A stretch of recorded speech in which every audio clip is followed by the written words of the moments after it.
The power of the painter's palette, the intimacy of the brush's stroke, two of the tools Stephen Gaebel uses to give voice to his portraits.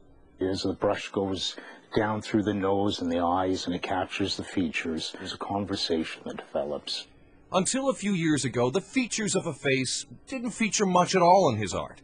Stephen is primarily a painter of landscapes, but in 2006, it wasn't a vision of natural beauty that caught his attention. It was a simple, stark number, 40.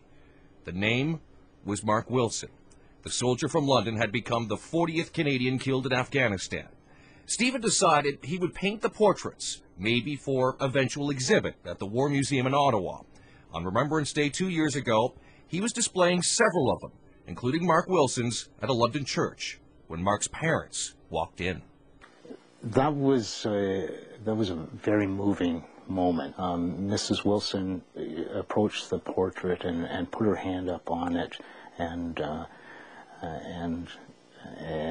just began to cry. As soon as I look at it, it's almost like having our son, you know, here with us.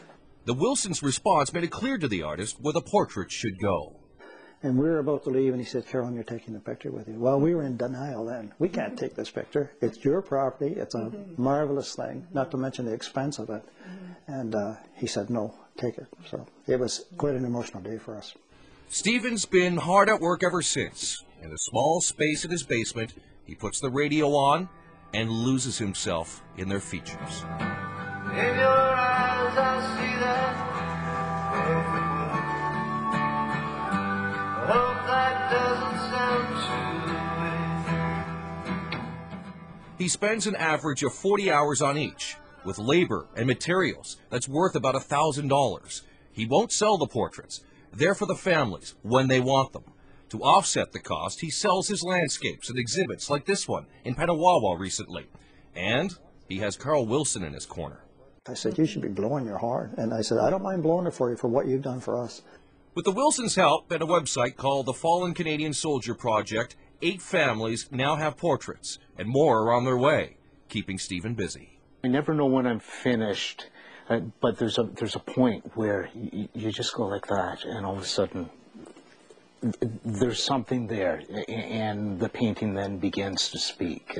What they say is between artist and subject, but they don't brag of bravery, and they don't complain about their fate. They are faces of fair grace.